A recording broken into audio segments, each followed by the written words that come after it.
नमस्कार, प्रभा साक्षी न्यूज में आप सभी का स्वागत है।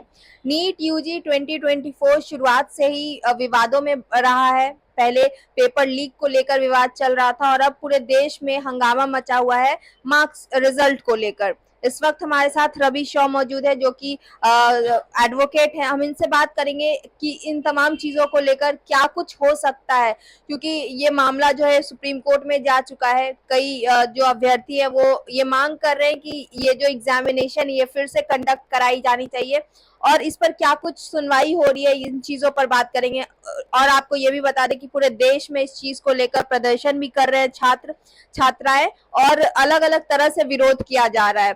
तो सबसे पहले तो स्वागत है आपका हमारे चैनल पे।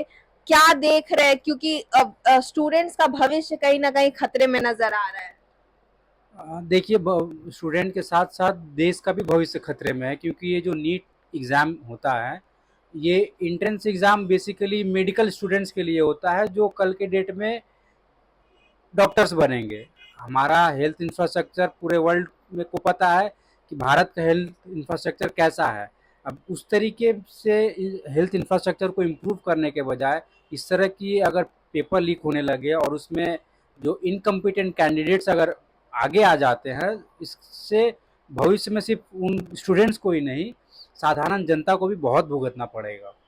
बिल्कुल, बहुत बड़ी धांधली हुई है इसमें। बहुत लोग हैं जो इससे पीड़ित हैं। बहुत छात्र ऐसे हैं जो क्या होता है, बहुत मुश्किलों से परीक्षा की तैयारी करते हैं और वहां तक पहुंचते हैं और उसके बाद अगर इस तरह की चीजें सामने आती है तो कहीं ना कहीं मनोबल टूट जाता है। अभी फिलहाल हम आपसे ये जानना चाहेंगे कि सुप्रीम कोर्ट में मामला चल रहा है, क्या कुछ सुनवाई होने लग रहा है, आप क्या अनुमान लग रहा है, क्या फिर से ये जो एग्जामिनेशन है फिर से कंडक्ट कराई जाएगी? देखिए, इसके दो पहलू हैं। एक पिटीशन फाइल हुआ था सुप्रीम कोर्ट में, जो honourable chief justice of India DY Chandrachud ji के बेंच पे था। उन्होंने उस मामलों को लिस्ट कर दिया जुलाई में, जो रिजल्ट डिक्लेयर होने के पहले फाइल हुआ था। एक पिटीशन फाइल हुआ है रिजल्ट डिक्लेयर होने के बाद, जिसमें देखा गया कि एक ही सेंटर से करीब 6-8 बच्चे फुल मार्क्स पाते हैं, 720 में 720 पाते हैं। तो इससे एक धांधली का समझ में आता है कि पेपर लीक जरूर हुआ होगा या सीट कॉम्प्रोमाइज़ ज़रूर हुई होगी। इसको लेकर के एक सुप्रीम कोर्ट में याचिका दायर होती है। हालांकि उसमें याचिकाकर्ताओं ने बोला था कि नीट एग्ज़ाम को कैंसिल करके फिर से किया जाए, बट और काउंसलिंग सबसे बड़ी चीज़ जो होती है कि रिजल्ट आने के बाद में काउंसलिंग होती है, कि काउंसलिंग को भी रोका जाए। बट ऑनरेबल सुप्रीम कोर्ट ने इसमें हस्तक्षेप करने से फ़िलहाल के लिए मना किया और उसमें बोला गया, जस्टिस ने कहा कि अभी काउंसलिंग को नहीं रोका जाएगा, काउंसलिंग की प्रक्रिया चालू रहेगी।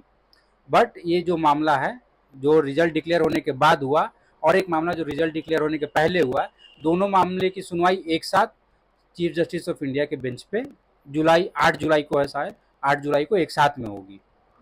बहुत से छात्र ऐसे जो अच्छा रिजल्ट लाए हैं लेकिन उनको कॉलेजेस नहीं मिल रहे हैं, क्योंकि ये तमाम चीज जो है वो कहीं ना कहीं असर कर रहा है। उन स्टूडेंट्स को क्या कहना चाहेंगे, किस तरह से मोटिवेट करना चाहेंगे, क्योंकि बहुत सारे लोग हैं जो डीमोटिवेट हो चुके हैं।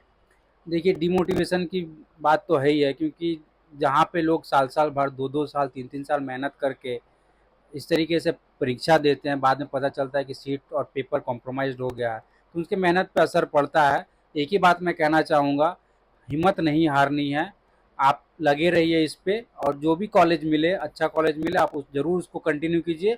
साथ ही साथ अपनी लड़ाई को कभी मत छोड़िएगा। जहाँ पे आपको लगे कि ये गलत है, गलत के लिए हमेशा आवाज़ उठाइएगा। जहाँ मेरी ज़रूरत पड़ेगी, feel free to contact me, मैं हमेशा आप लोगों के साथ खड़ा रहूँगा।